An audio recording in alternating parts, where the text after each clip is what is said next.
सहनाववतु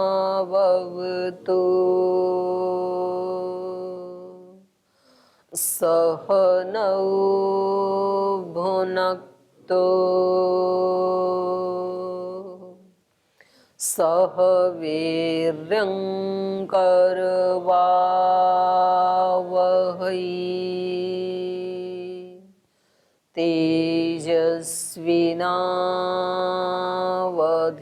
तेजस्विनावधीतमस्तु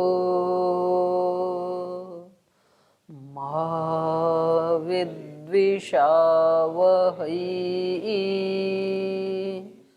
ॐ शान्ति शान्ति शान्तिः।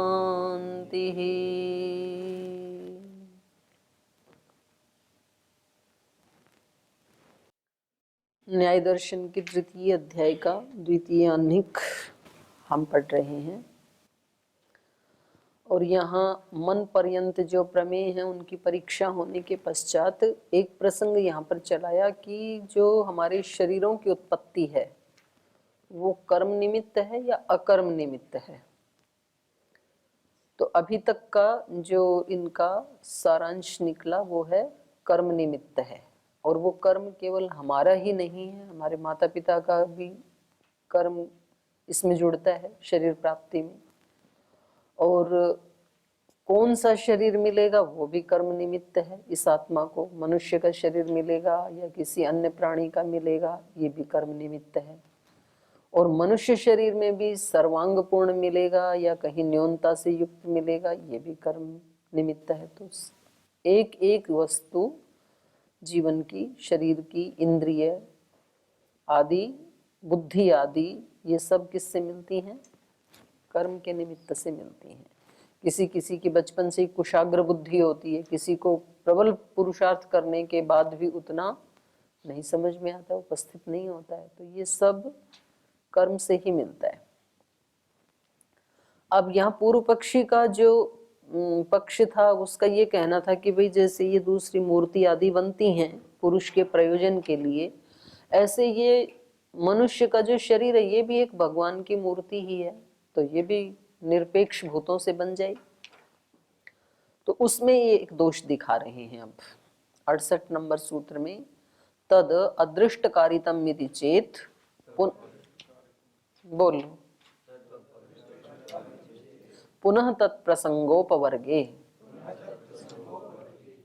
यदि आप इस शरीर को अदृष्टकारी मानेंगे तो फिर तो अपवर्ग में भी शरीरोत्पत्ति माननी पड़ेगी।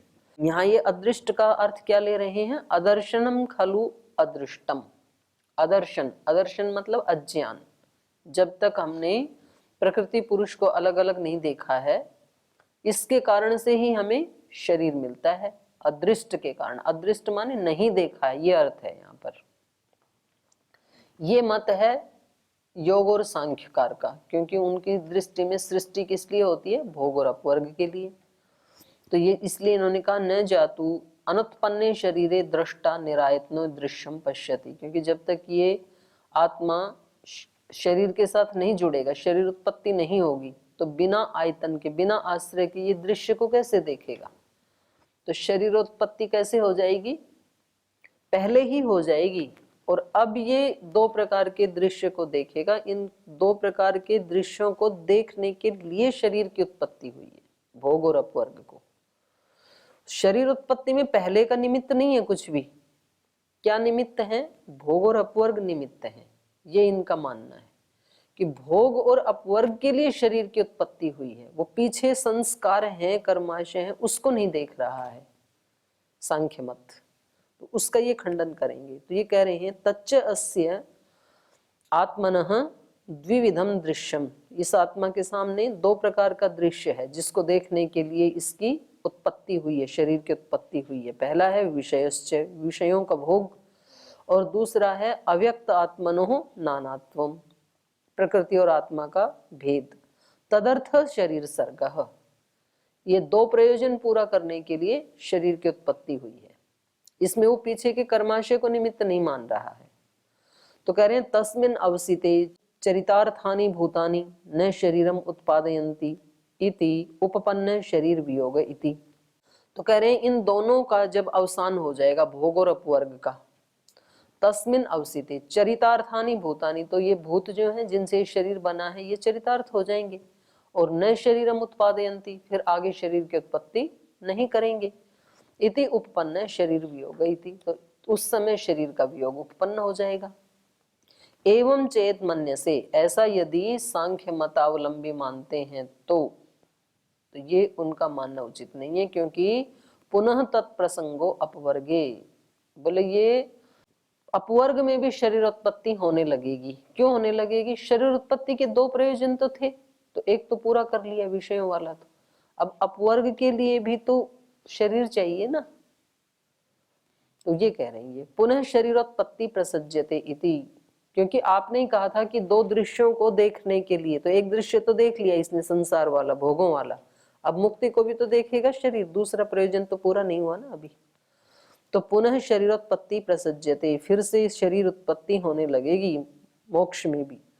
याच अनुत्पन्ने शरीरे, कैसे होने लगेगी उसका हेतु दे रहे हैं। याच अनुत्पन्ने शरीरे दर्शन अनुत्पत्ति अदर्शन अभिमता, यहाँ अल्प विराम लगा लो। याच अपवर्गे शरीर निवृत्तौ दर्शन अनुत्पत्ति अदर्शन भूता न एतयो अदर्शनयोः क्वचित विशेषः, यहाँ भी अल्प विराम लगा लीजिए। कह रहे हैं या दर्शन अनुत्पत्ति, जो दर्शन की अनुत्पत्ति, अनुपपन्ने शरीरे, माने भोगों के दर्शन की अनुत्पत्ति कब तक है? जब तक शरीर उत्पन्न ना हो। पहले बताया ना इन्होंने, न जातु अनुत्पन्ने शरीरे दृष्टा निरायतनो दृश्यम पश्यति, बिना आयतन के, बिना शरीर उत्पत्ति के वो दृश्य को देखेगा कैसे? तो पहले वाली जो दर्शन की अनुत्पत्ति है वो किसके अभाव में है? शरीर के अभाव में। तो कहा या च अनुत्पन्ने शरीरे दर्शन अनुत्पत्ति, दर्शन अनुत्पत्ति को ही कहा अदर्शन अभिमता, अदर्शन से युक्त जो स्थिति है इस आत्मा की शरीर की उत्पत्ति से पहले, वैसे ही तो अदर्शन अपवर्ग में भी है। याच अपवर्गे शरीर निवृत्त, अपवर्ग में शरीर तो निवृत्त हो गया, तो अब ये अपवर्ग को देखे किससे? अपवर्ग वाले दृश्य को। तो याच अपवर्गे शरीर निवृत्त दर्शन अनुत्पत्ति, जो दर्शन की अनुत्पत्ति या अदर्शन भूता स्थिति इसमें थी भोग वाले में, वही तो यहाँ पर शरीर निवृत्त मोक्ष में भी हो रही है। दर्शन का अभाव, अदर्शन भूता स्थिति, न एतयो अदर्शनयोः क्वचित विशेष, इन दोनों प्रकार के अदर्शन में कोई भेद नहीं है। भोग से पहले जो अदर्शन की स्थिति थी आत्मा की, और अभी अपवर्ग में जो अदर्शन की स्थिति है, क्योंकि उसको पहले शरीर हो तो वो इस भोग अपवर्ग रूपी दृश्य का दर्शन कर पाए, नहीं तो नहीं कर पाएगा। क्योंकि आपकी दृष्टि में शरीर का प्रयोजन दो ही हैं, भोग और अपवर्ग, तो एक प्रयोजन तो पूरा हुआ, दूसरा तो हुआ नहीं अभी, तो अभी भी तो शरीर चाहिए ना। तो ये दोनों ही अदर्शन एक ही जैसे हैं, चाहे वो संसार का है या अपवर्ग का है, इनमें कोई भेद नहीं है।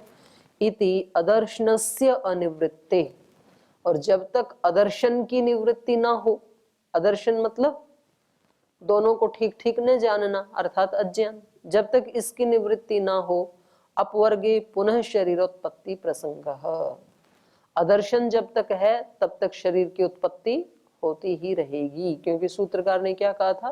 अदृष्टकारितम, शरीर क्या है? अदृष्टकारित, अदर्शन के कारण बनाया जाता है, दर्शन नहीं हुआ अभी, इसलिए शरीर उत्पत्ति होती है। तो कह रहे हैं इति दर्शनस्य अनिवृत्ते अपवर्गे पुनः शरीरोत्पत्ति प्रसंग इति।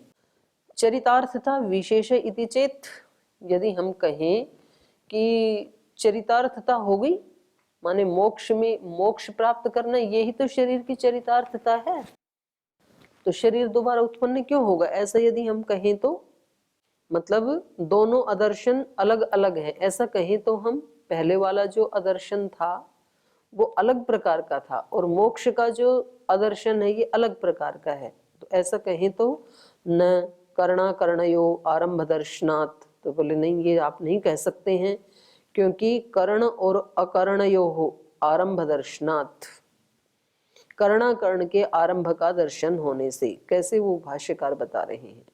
ये कह रहे हैं चरितार्थानि भूतानि दर्शन अवसानात् न शरीरांतरम आरभन्ते। बोले यदि हम ऐसे माने कि ये जो शरीर था ये तो चरितार्थ हो गया, चरितार्थानि भूतानि, शरीर रूप में जो भूत थे वो चरितार्थ हो गए। कैसे? दर्शनावसानात्, दर्शन का अवसान होने से।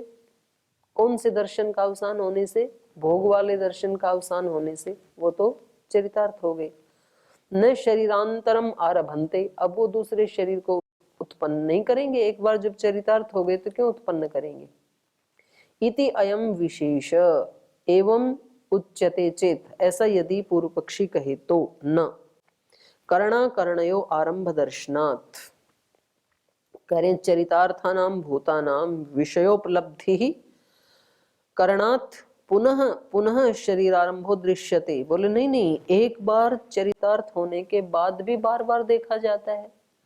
कितनी बार इस शरीर की उत्पत्ति होने के बाद हमने भोगों को भोगा है, तो एक तरह से तो चरितार्थ हो ही जाता है ना व्यक्ति।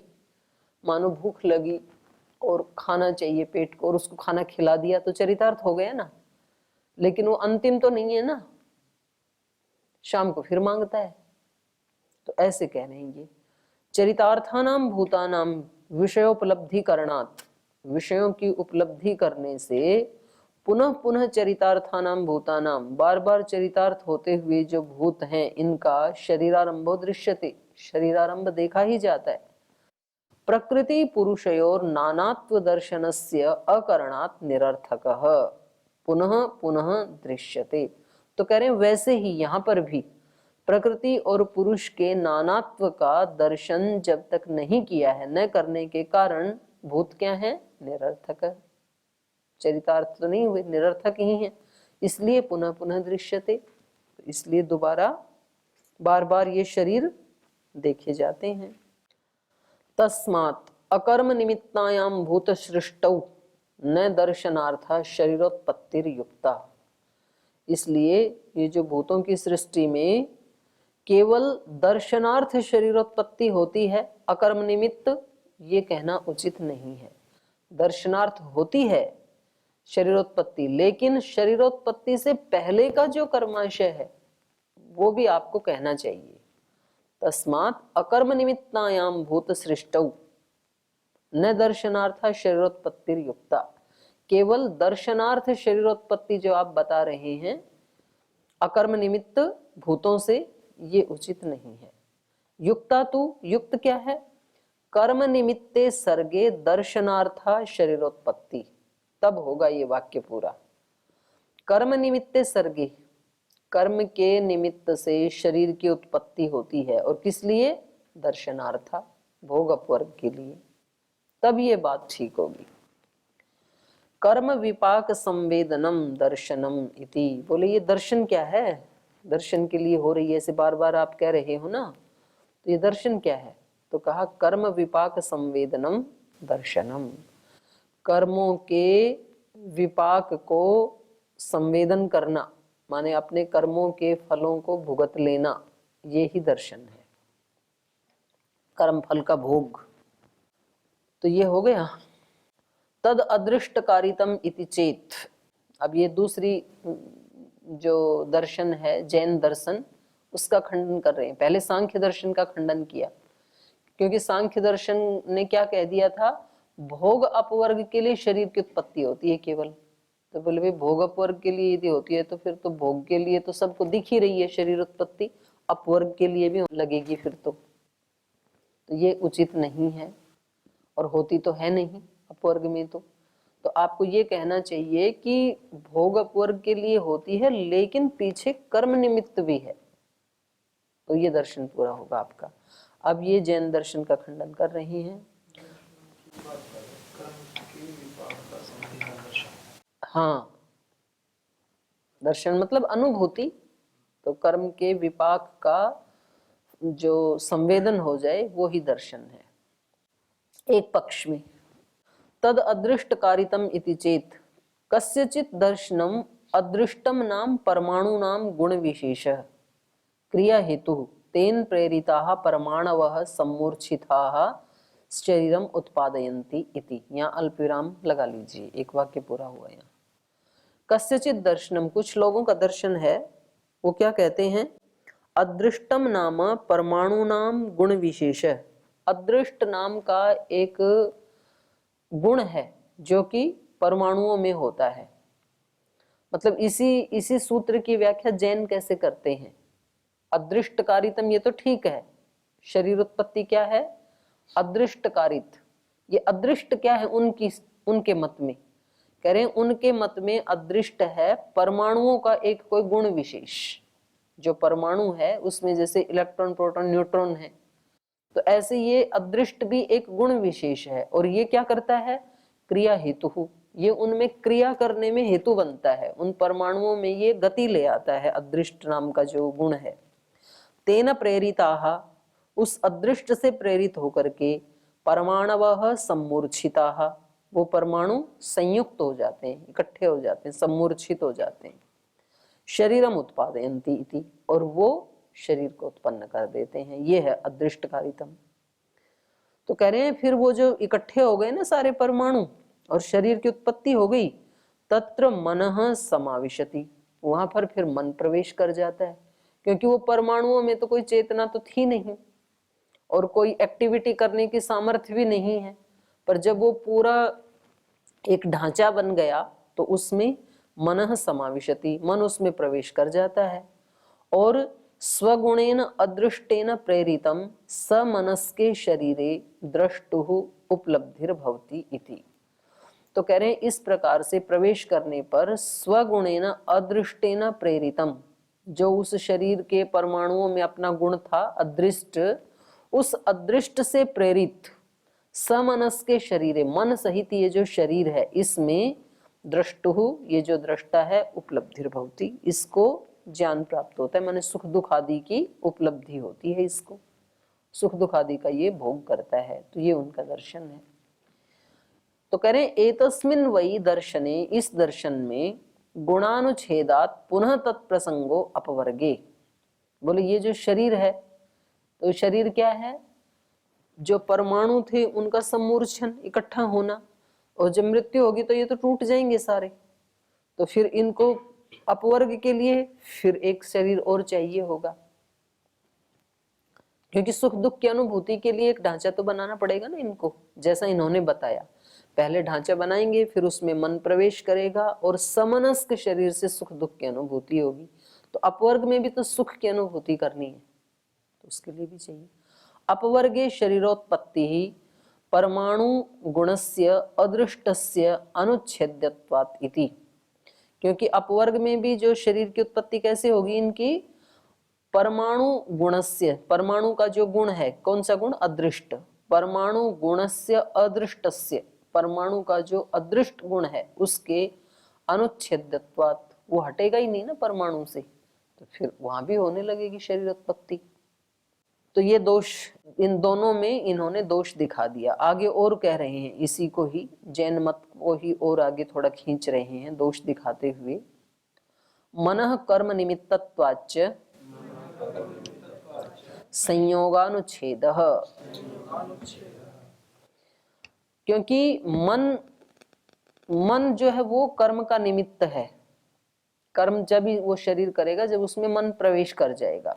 मनः कर्म निमित्तत्वाच्च संयोग अनुच्छेदः, संयोग का अनुच्छेद है।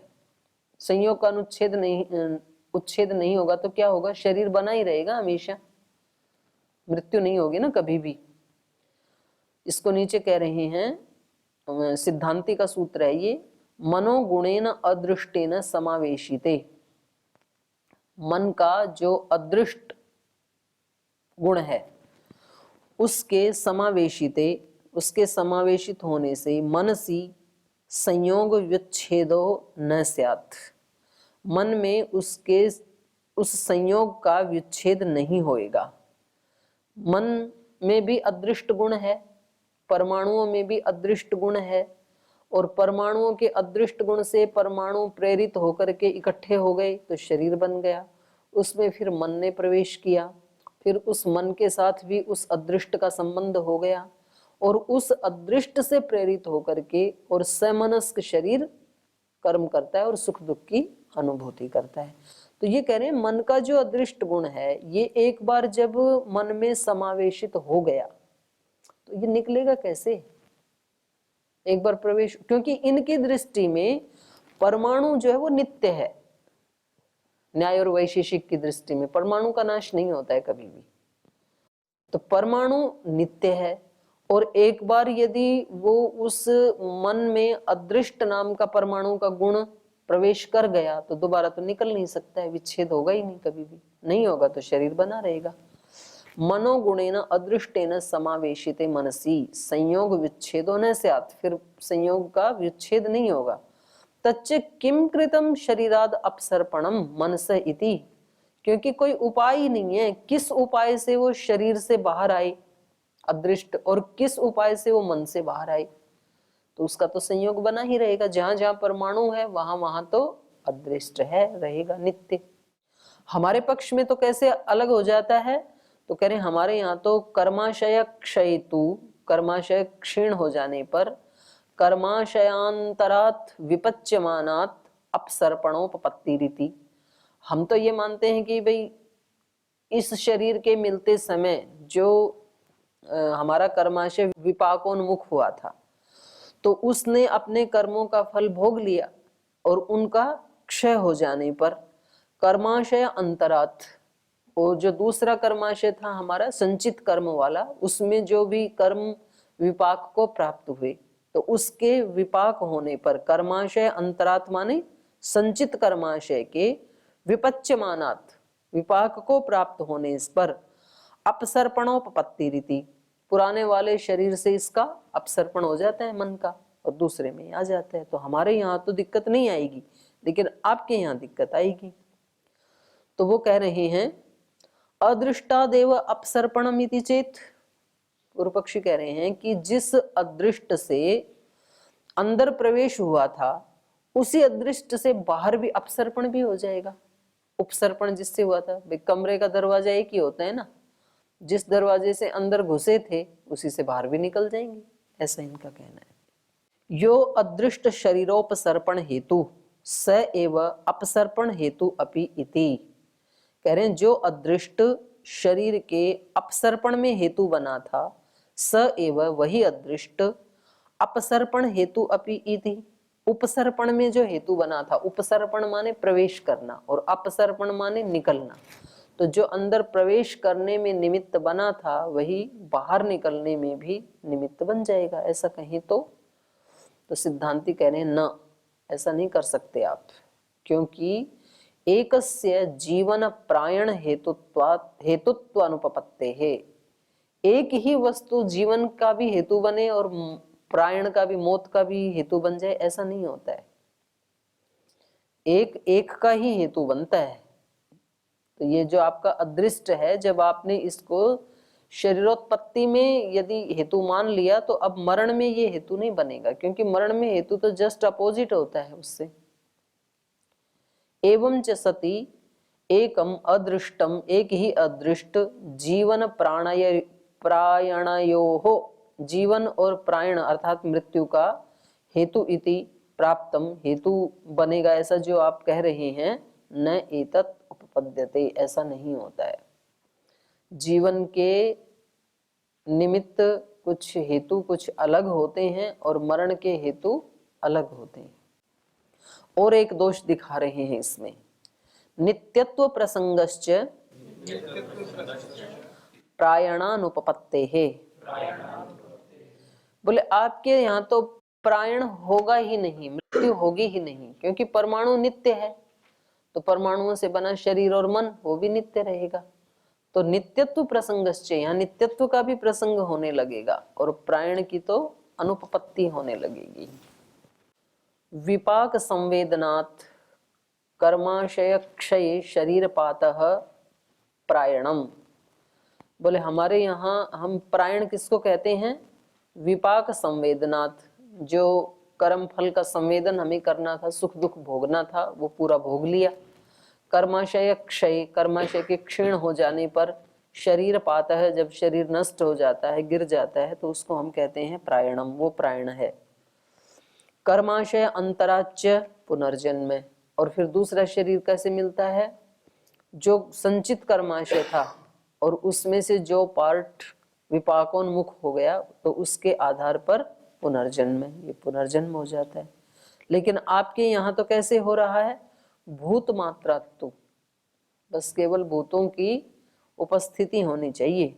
कर्म निरपेक्षात, और वो भूत कैसे हैं? कर्म निरपेक्ष भूत, उनसे शरीरोत्पत्ति, उनसे शरीर की उत्पत्ति होने में कस्य क्षयात शरीरपातः, किसके क्षय होने पर शरीरपात होगा? क्योंकि आपके यहाँ भूत तो क्षय होंगे नहीं, भूत तो बने हुए हैं, तो शरीरपात भी नहीं होगा।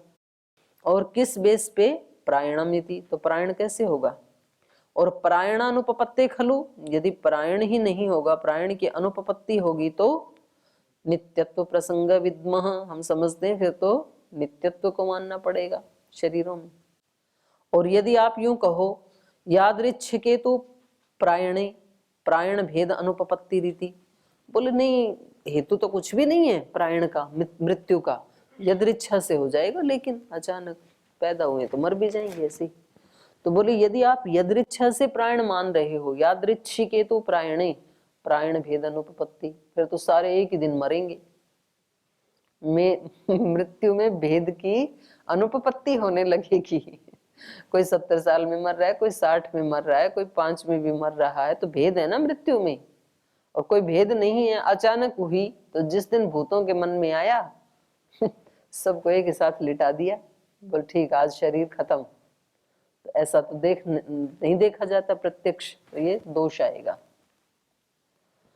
पुनः तत्प्रसंगो अपवर्गे इति इत्येतत् समाधित्सु आह, बोले ठीक है, शरीरोत्पत्ति में तो जो आपने दोष बताए उसका परिहार हम नहीं कर पाए, लेकिन जो आपने कहा था कि अपवर्ग में भी शरीरोत्पत्ति होने लगेगी, तो उसका समाधान करने की इच्छा से पूर्व पक्षी कह रहा है पुनः तत्प्रसंगो अपवर्गे इति, अपवर्ग में भी प्रसंग होने लगेगा, इति एतत् समाधित्सु, इस समस्या का समाधान करने का जो इच्छुक है वो वो कह रहा है अणुशामता नित्यत्ववत् एतत् स्यात्। कह रहे हैं ये जो जैसे अणु जो है उसका रंग कैसा है? श्याम, अणुशामता, और वो कैसी रहती है? उसमें कब तक रहती है? नित्य रहती है। जैसे मान लो मिट्टी का एक कण है, उसका कलर भी क्या है?